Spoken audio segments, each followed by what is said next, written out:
Arsenal could give greater role to new Yaya Toure after under-the-radar season. Reports this week suggest that Arsenal have cooled their interest in key Leicester City midfielder Yaya Toure.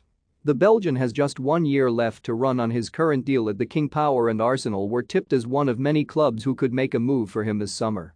However, it seems Mikel Arteta might be keen to spend funds on other areas and look to instead hand greater responsibility to midfielders already at the club. One of those expected to play a more significant role next season is Albert Sambi Lokonga, who joined the club last season from Anderlecht. The 22-year-old arrived in North London with a big reputation, and he was even labelled as the new Yaya Toure by ex-manager Vincent Kompany. Reflecting on the first time he saw Lokonga, Kompany told Rio Ferdinand's YouTube channel 5, "The first thing I did when I saw Sambi is I went to Mikel and also Pep, but Mikel first and said, 'You got to watch this guy, he's the new Yaya Toure.' Anyway, nothing comes off it, he's got a cruciate ligament injury. Then I fall into the management job at Anderlecht, so I'm working with him. I had the same conversation with Mikel and I believe the same thing now. I'm not sure I'm doing him a favor saying this stuff, but look, you know what I like about Sambi, what Yaya did have, is, he wants the ball no matter what." Despite this high praise, it wasn't a straightforward first campaign for the midfielder. He got off to a promising start, but later fell out of Arteta's plans and finished the campaign having featured in a little over half of Arsenal's Premier League fixtures.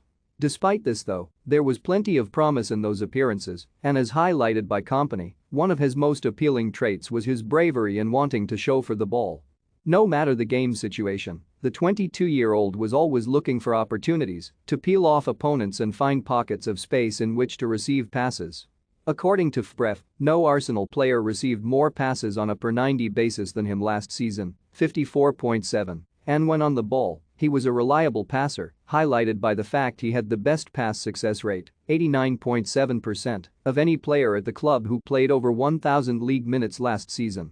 His pass selection was probably a little safer than you'd like to see, often opting for short and safe passes than more progressive balls through the lines. Granit Xhaka, Thomas Partey and Martin Odegaard all averaged more progressive passes per 90 last season. However, some of that could come as a result of tactical instructions. Furthermore, he makes up for it with unrivaled ball-carrying abilities. Again on a per 90 basis, he averaged more progressive carries than any other Arsenal midfielder last season and also carried the ball more yards towards to opposition's goal than any other player across the whole of Arteta's squad too. It's his capacity to go on these powerful penetrating runs which capture best why he's being compared to a Premier League icon in Toure. Arsenal will hope that he can develop in a similar manner over these coming years, and if he does, then it's fair to say their faith in the youngster would have been more than justified.